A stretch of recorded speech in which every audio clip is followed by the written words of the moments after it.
Every year at the Youth Media Awards, the American Library Association honors books that released in the previous year that made an outstanding impact on the world. Today, the Read-Aloud Revival team is here to break it all down for you. We're going to talk about our favorites from the awards that were just given here at the beginning of 2021. And, spoiler alert, we're also going to tell you about a few of the books we wish had won. Don't miss it. It's all happening right here on the Read-Aloud Revival.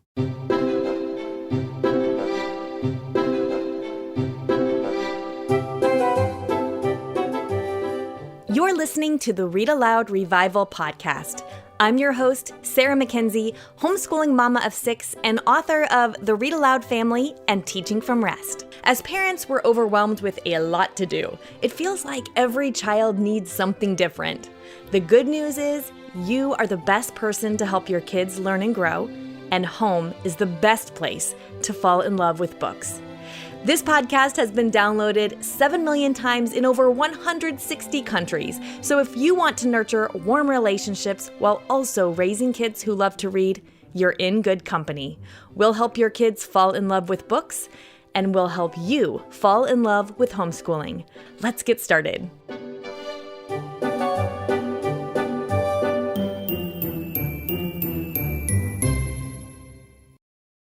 Each year, the American Library Association, or ALA for short, honors books and presents awards to standout titles that were published the year before. These awards just took place in January, and I've got the team here to chat up a few of the winners and a few books we wish had been winners. All of the books we're talking about on today's show are, of course, in the show notes at readaloudrevival.com/174. So be sure to check that out. And you can always head there to refresh your memory about the books we're recommending today. We're going to start throwing titles around, and you don't have to stop stirring the soup or folding the laundry or walking the dog or whatever you're doing right now to jot them down. We did that for you. readaloudrevival.com/174. So I've got Courtney and Kara with me here today. Courtney is our Read Aloud Revival Community Director. She's a poet and a homeschooling mama of 3, and she's responsible for so much of what happens in RAR Premium, and she's also responsible for almost every good decision made here at Read Aloud Revival. Welcome back to the show, Courtney. Thank you so much. Thank you for that generous introduction. It is very good to be back. Kara is here as well. She's the Read Aloud Revival podcast manager, and she makes so much of the magic happen right here on the show. She's a writer and a podcaster and a homeschooling mama of 2 sweet kiddos. And when you ever hear me say, I'll put that in the show notes, or we'll have to talk to so-and-so on the podcast, I usually mean Kara will put that in the show notes. And Kara, can you please help me figure out how to talk to so-and-so? I don't know where we'd be without her. Kara, welcome back to the show. Thank you so much. I am really excited to talk about these books. Well, we love watching these awards together, right? It feels a little like watching the Oscars for books, except these awards happen at dark 30 in the morning. Really, they need to move this awards ceremony to the evening. I don't know why we have to all get up so early to watch these live. But this year we watched them together from our own homes. We were just texting madly with each other through the whole thing. I remember when we went there live, it was very bright and early. We all stood there with our coffee and teacups as we found our seats. We went a couple of years back, and it was so much fun. The librarians from the various committees, they dress up and they stand up as their category is announced, and it's all just, like you said, it's like the Oscars for books. It's enough to give any book lover total goosebumps. The awards include several that you've perhaps heard of, including the Newbery, and that's for the most distinguished contribution to American literature for children. And then the Caldecott, which is awarded to the artist of the most distinguished American picture book for children. And the Coretta Scott King Book Award, given to outstanding African-American authors and illustrators of books for children and young adults that demonstrate an appreciation of African-American culture and universal human values. There are also other awards that might not be as well known, like the Pura Belpre Award. That's named after the first Latina librarian in the New York Public Library. In fact, there's a fabulous book called Planting Stories about Pura Belpre on the RAR picture book biography list. Like Sarah said, we all gathered from our homes to watch together. The texts were flying. We were so excited to see familiar books honored, and even better, to learn about new ones. Of course, we might have some opinions about books we wish had gotten some award love. So let's talk about all of these books right now. Yeah, one of the things we noticed, I think we were all excited about this, is how many picture book biographies were named to the awards this year. Of course, that made us all kinds of happy because, as longtime listeners know, we love ourselves a good picture book biography around here. And we have a great ever-expanding list you can download for free of picture book biographies categorized by time period and by category. Anyway, you can hear us talk about why picture book biographies are one of our favorite resources for sharing history with our kids in episode 164. You can also grab that list at readaloudrevival.com/164. But I thought we could start our conversation with one of those picture book biographies that won some ALA award love this year. This one's called Itzhak, A Boy Who Loved the Violin. It's written by Tracy Newman, illustrated by Abigail Halpin, and it won a Schneider Family Book Award for books that embody an artistic expression of the disability experience. So this one tells the story of Itzhak Perlman, who's an American-Israeli violinist who was paralyzed by polio as a young child, but then grew up to dazzle the world with his violin. Oh, absolutely gorgeous illustrations make the music move off the page in this book. That's wonderful. It's wonderful to look at, but I had no idea the work that Itzhak Perlman had done to make buildings more accessible for people with disabilities and the work that he has done with children with disabilities. So I think this is absolutely a story I'm glad to know more about. And it's one of those books that will really help our children build empathy. I'm glad that you mentioned the illustrations, Kara. I know Abigail Halpin's work, but I didn't really know that she was a picture book illustrator. I know that she's done magazine work and designed fabric and embroidery patterns. On her website, she's got a very cute little art project that ties into this book, Itzhak, and a video of herself. I think she's even wearing a dress that she might have sewn herself, made out of fabric that she designed. So she does it all. It's worth finding on her website. As you're talking, I'm thinking that sounds like the makings of an RAR family book club.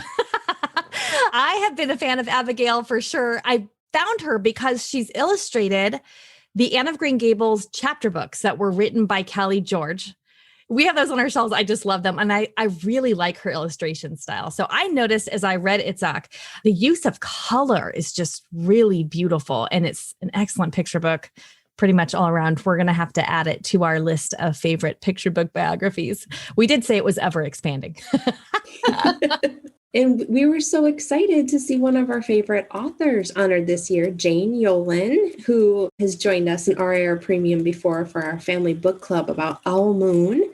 Jane was a Sidney Taylor Book Award silver medalist, an award which honors books that authentically portray the Jewish experience, for her new book, Miriam at the River. This book tells the ancient story of baby Moses being placed in the basket, floated down the Nile River in order to save his life. In this telling of the story, the river, the plants, the animals become characters in the story too. And Jane Yolen's poetry, it's so beautiful, spare, lyrical. My favorite lines come as Miriam is placing the baby in the basket in the water. Just listen. I say a quick blessing over him, for he is so small, so much at risk.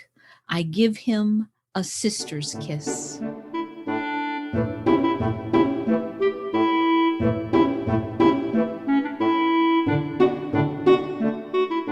I just love this book. Courtney, I think you had raved about it before I saw it. Had you seen it before the awards or? No, I'd never heard of it.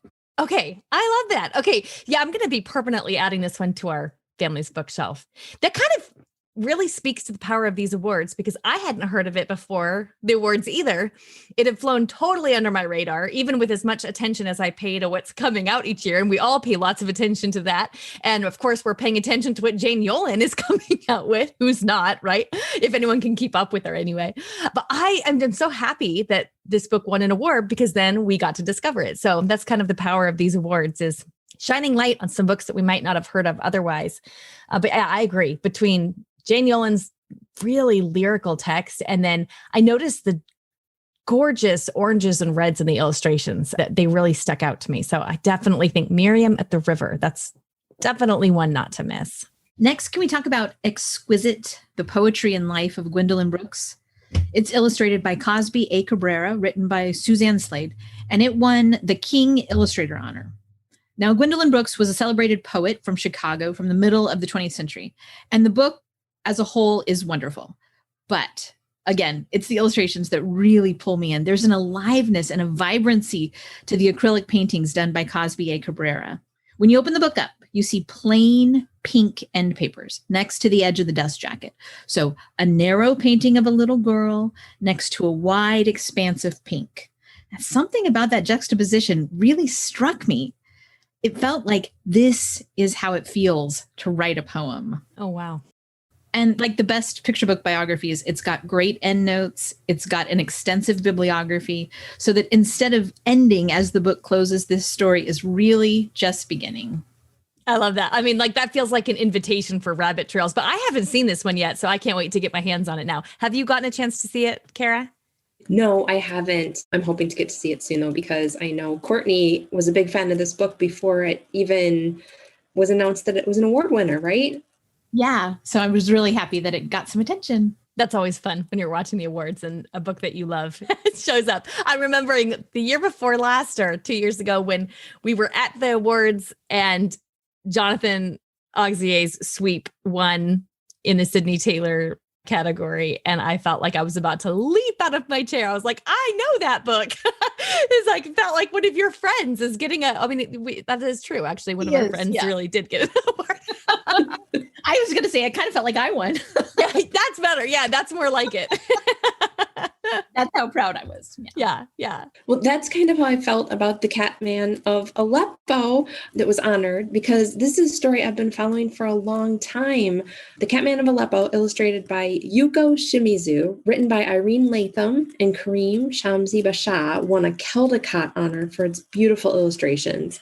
And I knew this story, and the illustrations are truly powerful. They show so much emotion, and this just gives us a way to learn about the world. And again, helps us to walk a mile in another's shoes.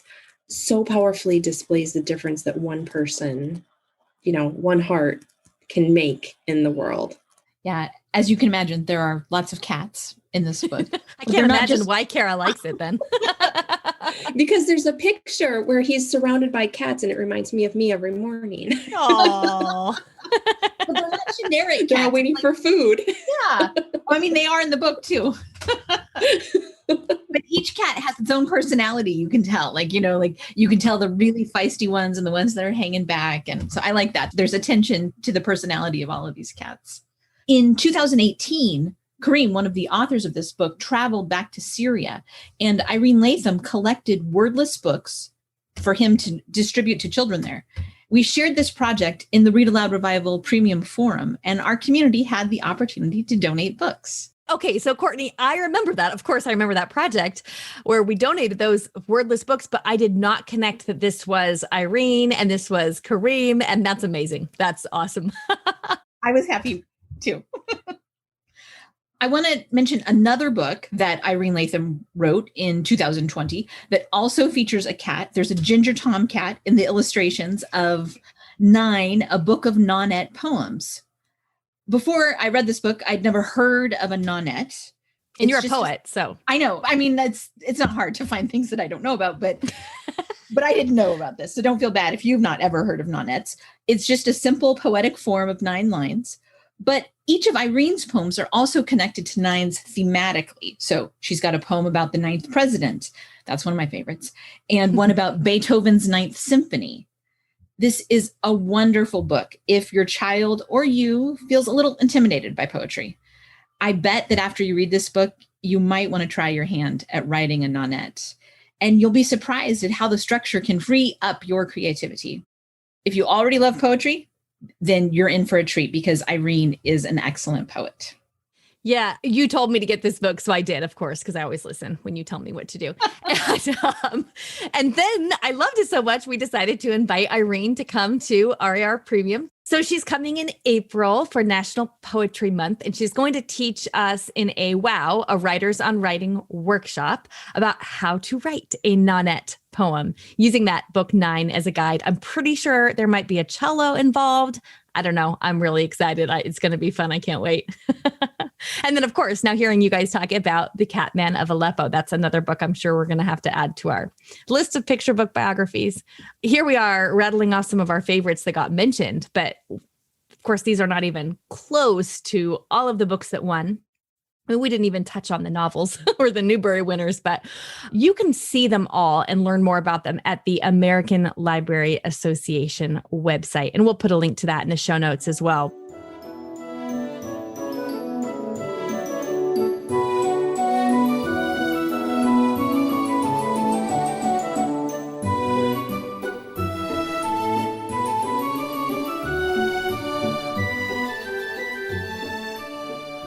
What else do we need to talk about today? We don't have time to talk about all of them, but are there any other books that won that we need to shine a light on today? I wanted to talk about When Stars Are Scattered by Victoria Jameson and Omar Mohammed. This is a graphic novel that won awards both for depicting the experience of living with disabilities, and it also won an audiobook award. Super interesting, right? Yeah, I was really curious. How did they turn a graphic novel into an audiobook? Yeah, but it turns out the audio is done by a full cast. So that's how they did it. And the story is so good. It completely makes sense after having read the book. It's the true story of Omar and his brother growing up in a refugee camp in Kenya after being forced to flee their home in Somalia when Omar was just 4 years old. And he becomes the caregiver for his brother, who is nonverbal and has seizures. And they are continually searching for their mother, from whom they've been separated for 7 years at the beginning of the book. And I don't want to give too much away, but I will say that faith, hope, perseverance are big themes of this book. And the back matter will really make the reading experience worth it. I finished it with tears in my eyes, immediately handed it to one of my kids because it ripped my heart into pieces and put it back together again. I do think this one is best for older tweens and teens because the subject matter is difficult. There are depictions of war, but I feel like this is one of those books that can change you and you won't be able to let it go. You're not the first person who said that to me. There's another friend of mine mentioned really good things about this one, so I'm excited to read it. I haven't gotten my hands on it yet. Courtney, have you read that one yet? Yeah, I got to see, I haven't had it in my hands. I got to read the ebook version of the graphic novel. It's wonderful. I love the relationship between the two boys. There's a woman in the camp who's their auntie who takes care of them. And she is just a star, I think, too, which is really wonderful. And then, like Kara said, when you hear the end of the story, it's sad. It's wonderful.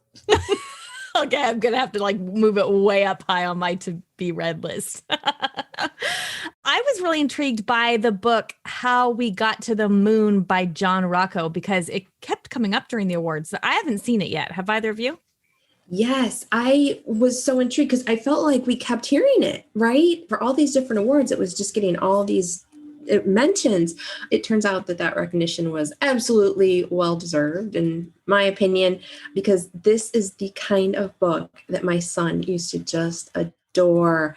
He would curl up with nonfiction like this for hours. And it's that kind of book done at its very best. It reminds me a lot of David Macaulay's books. And in fact, David Macaulay, who we've had on for Author Access, endorsed it, saying this spectacular book is going to inspire future generations of problem solvers and dreamers, whether it is to venture back into space or to look more closely at the seemingly overwhelming challenges we confront right here on Earth. Nothing short of stunning. Whew, words from David Macaulay. Yeah. And he knows how to do a nonfiction large format book like that. So for sure, the illustrations are so expressive. There's so much detail. I feel like you could just read it over and over again and keep finding new little tidbits and things that, if you have a child who's interested in space travel and that kind of thing, they would just be able to keep finding new information. Can I share one of my favorite things from the book that I noticed when I was looking through it? On page 141, this is the kind of detail I'm talking about. What they ate each day for breakfast, lunch, and dinner on Apollo 11. And so like on day 1 for breakfast, it's peaches, bacon squares, 8, strawberry cubes, 4, grape drink, and orange drink. And something about that and having access to that information just makes it feel so real to me. I love it. Yeah. My kids just love this book. None of us are even really interested in space travel or the moon. So it wasn't one of those books that I knew immediately they're going to love. But like you said, it's so well done. The illustrations are so wonderful. I said, you don't have to read this book. Just look at the pictures and read the captions, because that's going to spark something. And then you're going to go back and read the chapter that's about that. My 12-year-old, he said his favorite part was the problem and solutions that were listed. And so they would list the problem and then the things that they tried and then what finally ended up to be the solution. And I thought that was such a great little way to do that, to get him thinking like an engineer thinks, or like a space scientist thinks, that there are problems and there are solutions. And you might have to try a few things, but you're going to get there. That just reminded me of something that I saw today about someone who was part of the 2 spacecrafts landing on Mars. It's from Ben Sichi, I think his name is. I got a 2.4 GPA my first semester in college. Thought maybe I wasn't cut out for engineering. Today, I'm landing 2 spacecraft on Mars and designing 1 for the moon. STEM is hard for everyone. Grades ultimately aren't what matters. Curiosity and persistence matter. I think this book just really exemplifies that what matters most is that when you encounter one of those problems, you keep being creative and you keep working at it and trying to solve it. Oh my goodness. Will you take a screenshot of that, Kara, so we can put it in the show notes? Because I have a feeling that's going to be something that a lot of parents are going to find very encouraging, and a lot of kids are going to find really encouraging too. Yes, for sure.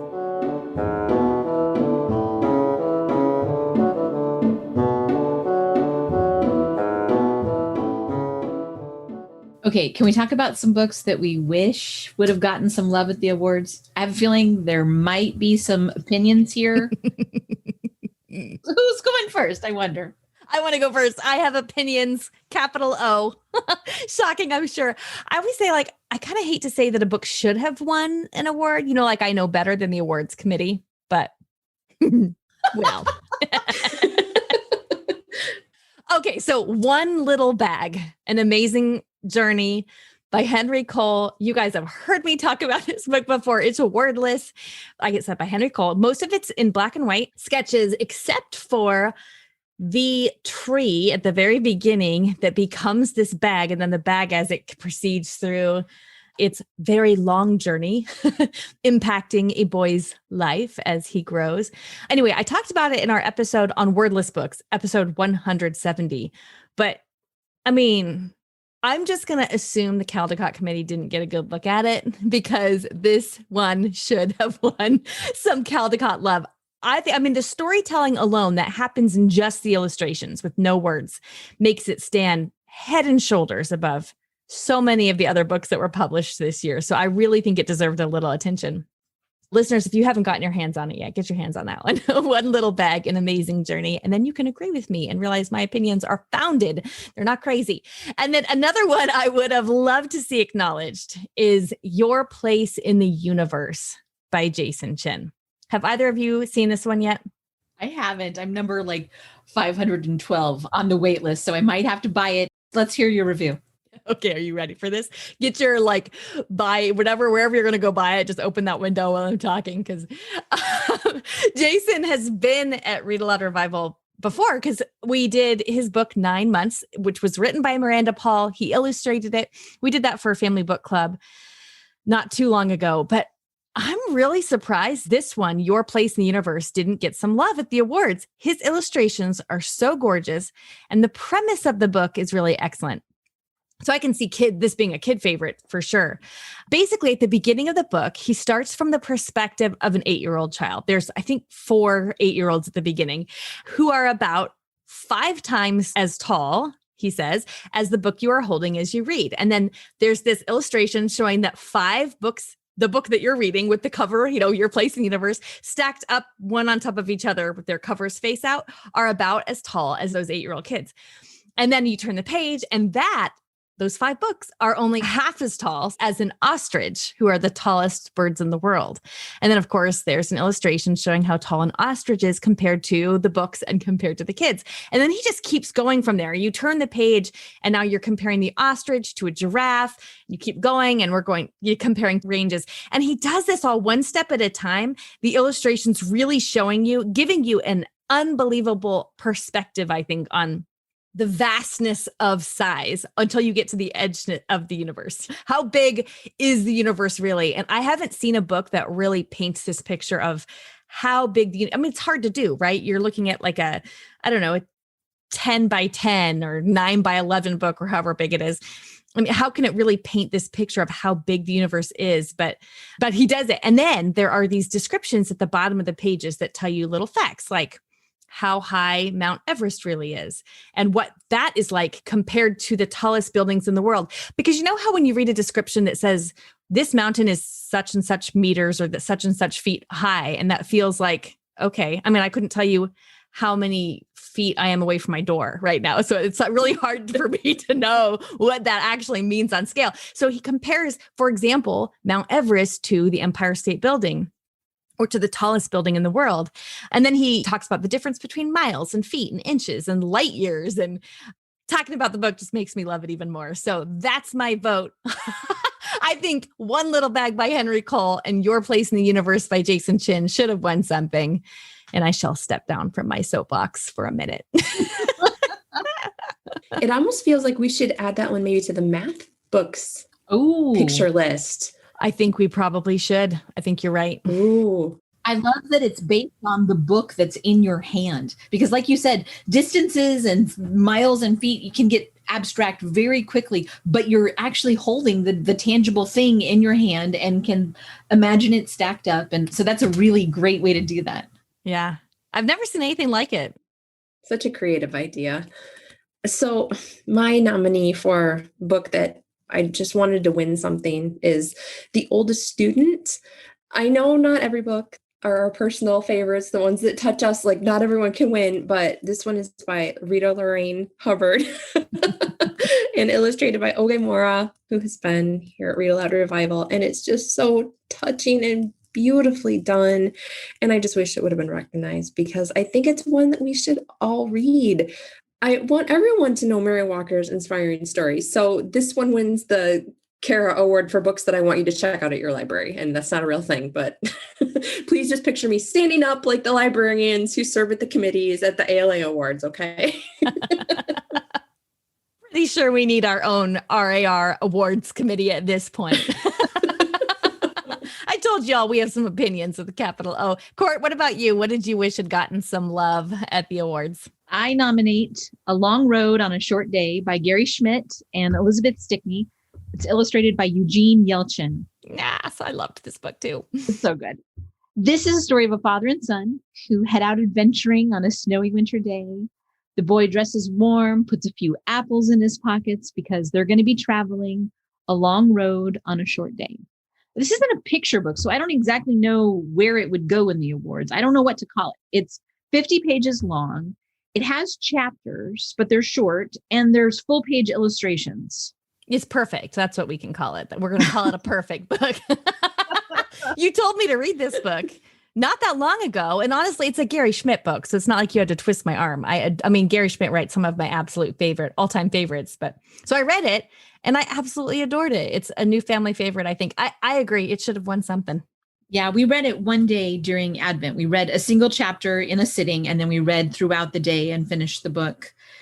It's about a father and a son, and that's a recurring theme in Gary Schmidt's work. And having this father and son join the fathers and sons in Wednesday Wars and Okay for Now, it just adds another layer of complexity.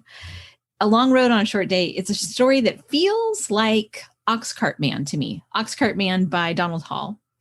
If the Oxcart Man would have taken his son on the journey with him. Okay. The Oxcart Man, if the Oxcart Man could have taken his son with him. So you need to start writing marketing copy for Publishers Court, because if that doesn't sell this book, I do not know it will. We love Oxcart Man. I know so many of our listeners love Oxcart Man too. So now they're scrambling. About this book, you said it's not a picture book. It's just short chapters, highly illustrated. You read it in a day, but you probably could read that book in a 45-minute setting, do you think? Or sitting? Maybe? So, yeah, it's not overly long. Yeah. So I love that, because those feel to me like real quick wins with read alouds. Satisfying for your kids who want more than a picture book, who want longer story than a picture book, or want to dive in, stay with those characters longer, but really beautifully illustrated, and also a story you can get in a whole day. So good. I expect that we're going to be talking about this book some more in the future. It's not the last time you'll be hearing about it on the podcast, I'm sure. So all right, ladies, we got to put a wrap on this podcast episode. But as always, I just loved every minute of talking to you. So thanks for coming on this side of the microphone once again. Thank you so much for having us. Yes, it was so much fun.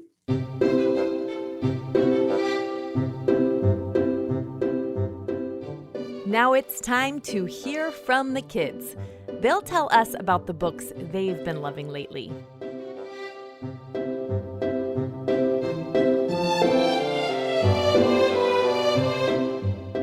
Hi, my name is Annie. I'm 9 years old. I live in Amarillo, Texas.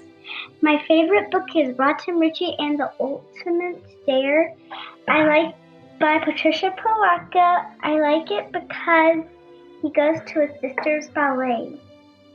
Hi, my name is Tegan. I am 7 years old. My favorite book is The Little Critters by Mercer Mayer. And I like it because I think it's funny. And I also live in Amarillo, Texas. Hi, what's your name? Hi, my name is Cora, and How old are you? 5-year-old, Amarillo, Texas. And what's your favorite book, Cora? Llama, Mess, Mess, Mess. Llama, Llama, Mess, Mess, Mess. Why do you like Llama, Llama? Because I like llamas and it has llamas in it. Why do you like llamas? Because they swing your face. Hi, my name's Zach. I'm 8, almost 9. I live in Illinois. My favorite story is The Tale of the Three Brothers. It's a good book, and it tells the story of 3 brothers that split up. Hi, my name is Lola. I'm 9 years old and I live in Statesboro, Georgia. And my favorite series of books is the Harry Potter series because I love magic and I love the characters and the magical creatures. And I live in California. My favorite books are Taki books, and my favorite character is Taki because he's the odd bird and very funny. Hi, my name is Ayana. And how old are you? 4, And where do you live? in California. And what's your favorite book?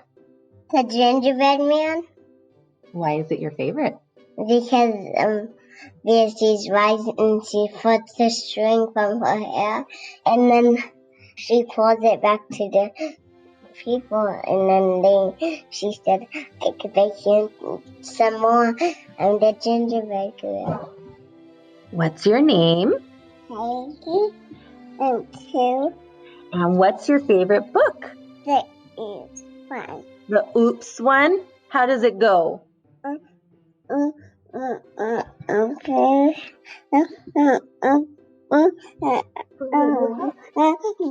hat, green hat, red hat. Hello, my name is Elizabeth. I'm 7 years old and I live in Maryland. And my favorite book is Tuesdays at the Castle. My favorite character is Celie and Lilith. And my favorite part is when Celie and Lila are trapped in a tower and Celie needs to get food, but she has to go through a narrow escape. My name is Julia. I live in Maryland. I'm 5. And my favorite book is Where the Wild Things Are. And I like when a forest grows in its womb. Hi, my name is Samuel, and my favorite book is Read-Aloud Revival, and I'm 3 years old. And my favorite character is Rocky Boom and his truck and the sail. Hi, my name is Lucy and I'm 7 years old and I live in Maryland, and my favorite book is Princess Ponies, and I like it because it's about a girl named Pippa who visited a magical island called Chevalier with talking ponies and much more impossible things. Well, thank you, kids. I always love to hear your messages. I love to hear about the books that you've been enjoying. You are going to hear more from Kara and Courtney on the podcast coming up. We've got great plans for this year to do some more team podcasts. And so I'm really looking forward to that, but not yet, because in 2 weeks, I'll be back with another episode, this time with Marianne Sunderland, who's coming to talk with us about dyslexia. Now, this is a question we hear so much about here at Read-Aloud Revival. I've had lots of these questions myself, and Marianne is my go-to person when it comes to homeschooling with dyslexia, figuring out. We're going to start right at the beginning from what are the warning signs? What do we want to be looking for? What does it mean actually to be dyslexic? Because a lot of us understand that quite wrong than we might have been told growing up or in the past, because we can understand dyslexia on a whole different level, and it's all about brain science. So we're going to dig into that in a couple of weeks. We've actually got 2 episodes coming up dedicated to that and some other really good ones right around the corner. As always, I love spending time with you here on the show. Thank you so very much for listening.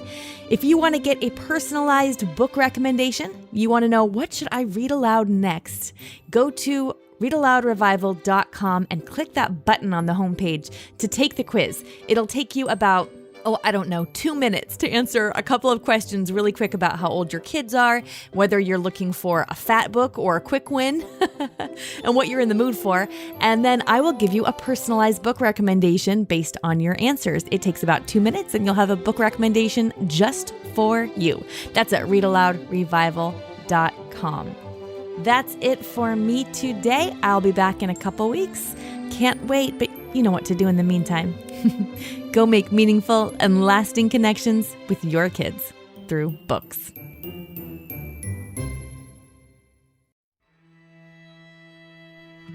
So many of us feel overwhelmed in our homeschool. There's a lot to do, and it feels like every child needs something a little different. The good news is you are the best person on the planet to help your kids learn and grow, and home is the best place to fall in love with books. I'm Sarah Mackenzie. I'm a homeschooling mother of 6, the author of Teaching from Rest and the Read-Aloud Family, and I'm the host here on the Read-Aloud Revival podcast. This podcast has been downloaded over 8 million times. And I think it's because so many of us want the same things. We want our kids to be readers, to love reading. We want our homes to be warm and happy havens of learning and connection. We know that raising our kids is the most important work of our lives.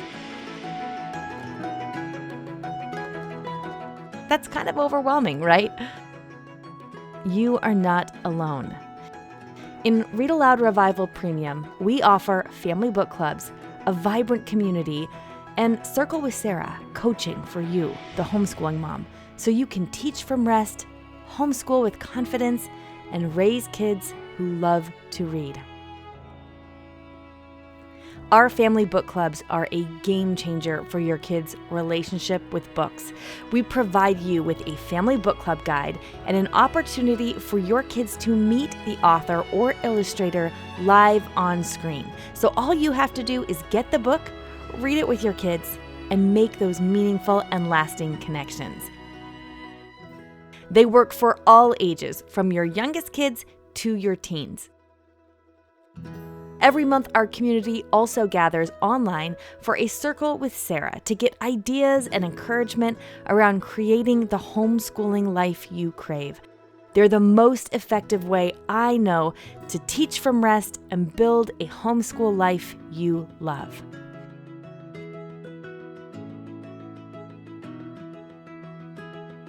We want to help your kids fall in love with books, and we want to help you fall in love with homeschooling. Join us today at rarpremium.com.